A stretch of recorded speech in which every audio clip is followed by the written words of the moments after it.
कोई भी अभी इस तरह का मिस एडवेंचर या एग्रेशन करता है तो पाकिस्तान ने हमेशा उसका भरपूर जवाब दिया है। उसकी तमाम मिसालें भी पूरी दुनिया के सामने मौजूद हैं। अब अगर भारत कोई इस तरह की हरकत करता है, सामने जारियत करने की कोशिश करता है, तो हमारा रिस्पॉन्स टाइम कितना होगा और हमारे रिस्पॉन्स में उनका कितना एरिया आएगा, कितना एरिया उनका हिट लिस्ट पे होगा हमारी? देखिए, हिंदुस्तान पूरा का पूरा हमारी हिट लिस्ट पे है, पूरा का पूरा। हमारे पास अल्हम्दुलिल्लाह इस टाइम पे 180 से ज़्यादा न्यूक्लियर वेपन मौजूद है और 180 दुनिया को 4 दफ़ा तबाह कर सकता है, दुनिया को। हिंदुस्तान तो बहुत छोटा है उसके मुकाबले में, इसलिए हिंदुस्तान ये गलती कभी ना करे और ना करनी चाहिए और ना वो करेंगे। आपको ये बताना है, बावर करवाना है हिंदुस्तान की वो जो बनिया सोच है, जो कॉरपोरेट सेक्टर के अंदर नरेंद्र मोदी को लेके आए हैं, जो ये बताना चाहते हैं कि नरेंद्र मोदी जो है वो हमारी मईशत को दवाम बख्शेगा। उनकी इकोनॉमी 6.6 से 6.2 पे आ गई है। उनको हमें रियलाइज करवाना है कि हम तो डूबेंगे सनम, तुझको भी ले डूबेंगे। बिल्कुल। इसलिए ये एक हमारा डिटरेंस है। डिटरेंस की बुनियाद के ऊपर हम एक डिफाइंस करें उनको और उसके ऊपर एक डायलॉग करें, और डायलॉग जो है वो जमहूरियत की बुनियाद पे होना चाहिए, जौहरी सलाहियत की बुनियाद पे होना चाहिए और जिहाद की बुनियाद पे होना चाहिए। बिल्कुल। जब ये 3 जीम हम इकट्ठे करेंगे और 3 डीज हम जो है डिफाइंस, डिटरेंस एंड डायलॉग, और उसको कैसे आप कौम को मोटिवेट करते हैं, वो मुत्तहिद करते हैं, कौम को मुनज़्ज़म करते हैं, मुतहर्रिक करते हैं, जो किया गया, और फिर मज़ाहमत के लिए तैयार करते हैं। तो ये 4 मीम उसके लिए हैं। और दुनिया क्या चाहती है पाकिस्तान से? वो चाहती है कि वो पाकिस्तान को डीन्यूक्लियराइज करे। अमेरिका इससे पहले के खित्ते से जो है वो बोरिया बिस्तरा गोल करे। वो डीन्यूक्लियराइजेशन ऑफ पाकिस्तान चाहते हैं, वो डीमिलिटराइजेशन ऑफ पाकिस्तान चाहते हैं, वो डीलिंक करना चाहते हैं आपको चीन के साथ, और वो डीलिंक करना चाहते हैं आपको इस्लाम के साथ। बिल्कुल ऐसे ही डी इस्लामाइजेशन चाहते हैं। और इसी वजह से वो मुख्तलिफ मसाल, एक मुख्तलिफ चीज़ें। ऑपोजिशन को तो इस टाइम पे अगर हुकूमत गिरानी है, कल गिराते हैं, आज गिराएं। रियासत के इदारों को हाथ न लगाएं, ये बुरी बात है, क्योंकि रियासत के इदारे पूरी पाकिस्तानी कौम की अमानत है। बिल्कुल ऐसे ही है। और वो पूरी पाकिस्तानी कौम के लिए बाइस फख्र है। और ये इदारे बनते नहीं हैं, ये बस बन जाते हैं अल्लाह की मेहरबानी से, वरना अफगानिस्तान फौज ना बन गई होती। बिल्कुल ऐसे ही है। आज उनकी क्या हालत है? कुछ भी नहीं है। इसलिए ये हमारे मैंने एक दफ़ा अपने वालिद मुजाहिद इस्लाम जनरल हमीद रहमतुल्लाह अलैह से सवाल पूछा कि ISI क्या है और ISI कैसे बनी? तो उन्होंने मुझे कहा कि it consumes a whole Afghanistan to make an ISI। There will never be another Afghanistan, there will never be another ISI। ये हमारे इदारे हैं, हमारे जो है फख्र हैं ये।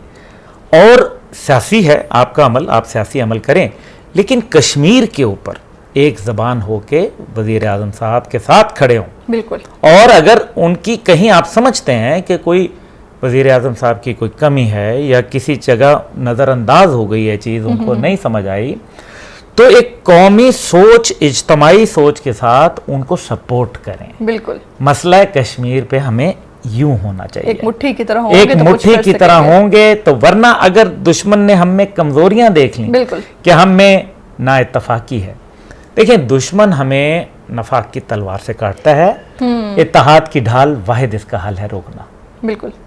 अच्छा सर, वज़ीर आज़म इमरान खान जो नज़रियाती बुनियादों पे पूरी दुनिया में मोदी और इसकी जो RSS है, जिसका उससे लाइफ टाइम ताल्लुक़ सामने आया, ज़ाहिर है उनके मेंबर हैं उस पर, और एक बार जो है ना फिर इमरान खान ने पाकिस्तान में जो नरेंद्र मोदी को उनकी हैसियत याद दिलाने के लिए जो करतारपुर राहदारी खोलने की बात की है, उसमें मोदी की जगह मनमोहन सिंह को दावत देने का फैसला किया है। तो आप उनके इस फैसले को कैसे देखते हैं कि मोदी की जगह मनमोहन सिंह को बुलाया जाएगा? देखिए, जाहिर है ये तो आपकी पॉलिटिक्स है ना, व्हाई नॉट, ये तो स्टेट्समैनशिप है, आप ज़रूर इसको तो अमल में लाएं। ये तो उनके लिए मुश्किलात तो पैदा होती है ना। बुनियादी तौर पे यू हैव टू डिवाइड। उनकी भी आप जो फॉल्स लाइंस हैं उनके दरमियान में आप प्ले करें, पूरा हक है। यही मैं गुजारिश कर रहा हूँ। अगर वो बलूचिस्तान पे खुलेआम बयान दे सकते हैं, अगर वो हमारे अंदरूनी मामला, जिस बलूचिस्तान का हिंदुस्तान के साथ कोई ताल्लुक वास्ता, कोई सरहद, कोई उनका एक बलोच नहीं है पूरे हिंदुस्तान के अंदर, तो फिर हम क्यों नहीं कर सकते? हमें भी पूरा इख्तियार है। बिल्कुल। करतारपुर राहदारी चुभती तो बड़ी है ना, ऐसे ही है, अच्छा बिल्कुल थोड़ा सा चुभने दें उनको। हाँ। ऐसे ही है। अच्छा सर, जब खासतौर पे जब रेफरेंडम 2020 में खड़ा हो तो राहदारी तो चुभती है। ऐसे ही है, बिल्कुल ऐसे ही है। ये राहदारी राजदारी के साथ चलती रहे। ऐसे ही है, बिल्कुल। अच्छा सर, जब से इमरान खान ने जो तकरीर किया उसके बाद जो भारतीय मीडिया उसको बहुत ही ज़्यादा आग लगी हुई है और बहुत ज़्यादा वो बातें करें, और उनका ये फोकस तमाम तर देखा जाए ज़्यादा फोकस उनका इस बात पे है कि उनके मोदी साहब ने 15 मिनट की तकरीर की है, जबकि हमारे वज़ीर-ए-आज़म इमरान खान ने तकरीबन 50 मिनट स्पीच की है। तो इस पे भारतीय मीडिया बहुत ही ज़्यादा तनकीद का निशाना उनको मोदी को बना रहा है। इस पे आप क्या कहेंगे?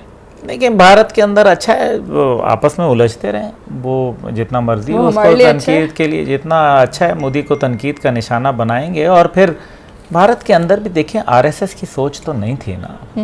भारत एक सेकुलर इंडिया था, एक लिबरल इंडिया था।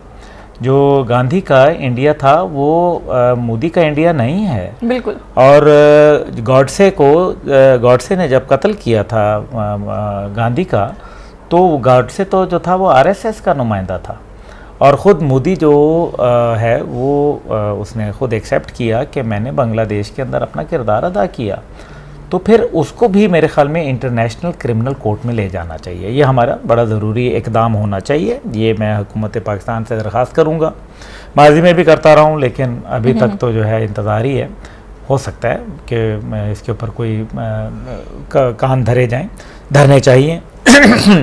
दूसरी बात यह है कि नरेंद्र मोदी जो है वो हिंदुस्तान के अंदर भी अपनी इस जो एक जालिमाना सोच है, बिल्कुल, एक जो तासुबाना सोच है, एक जो दहशत गर्दाना सोच है, उसकी बुनियाद के ऊपर हिंदुस्तान के अंदर भी रिजेक्ट होता जा रहा है। ऐसे ही हिंदुस्तान के अंदर उठने वाली आवाज़ें, उनको ये नज़र आ रहा है कि ये तो हिंदुस्तान में भी जो कमतर जो हिंदू मत के अंदर जो उन्होंने अपने क्लास रखी हुई हैं, उनके लिए भी ख़तरा है, दलित के लिए भी ख़तरा है, ये तो क्षत्रियों के लिए भी ख़तरा है, ये तो वेश के लिए भी ख़तरा है, ये तो इस शूद्रों के लिए भी है। ये तो जा रहा है बिल्कुल एक फिनेटिक सोच को लेके, ख़ास तौर पे एक ऐसी सोच को जो सैफरन टेररिज्म की अलमबरदार हो। सर, भारतीय मीडिया एक और चीज़ पे बहुत ज़्यादा तनकीद करते हुए नज़र आ रहा है, सुना जा रहा है कि अक़वाम मुत्तहिदा गुजरात में नहीं है, और उन्होंने ये कहना है भारतीय मीडिया के कि हमें इमरान खान जो है पाकिस्तान के वज़ीर-ए-आज़म, उनकी तरह एक पढ़ा लिखा लीडर चाहिए, ना कि मोदी जिन्होंने अक़वाम मुत्तहिदा को भी गुजरात समझ लिया, जहाँ पे वो इतने मज़ालिम करने के बाद वज़ीर आला से वज़ीर-ए-आज़म बना दिया गया उनको। देखिए, वक्त लगेगा कंपेयर करने का। देखें, सारे बातें पढ़ा लिखा होना जो है वो बहुत अच्छा होता है, लेकिन मुखलिस होना भी बहुत ज़रूरी है। मुखलसी, पढ़ा लिखा, और फिर साथ अमल, किरदार, गुफ्तार, ये सारी चीज़ें, एक clarity of vision, commitment to cause, courage, character, ये सारी चीज़ें जो हैं एक लीडर में, कम्युनिकेशन स्किल्स जो हैं ये होनी चाहिए।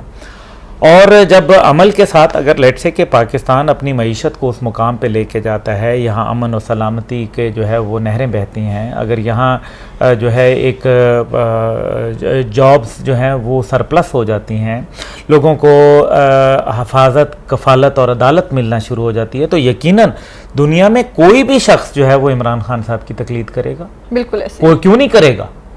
और हम जो अगर किसी दुनिया के किसी ऐसे लोगों को पसंद करते हैं जिन्होंने कोई काम किए हैं, तो किस वजह से?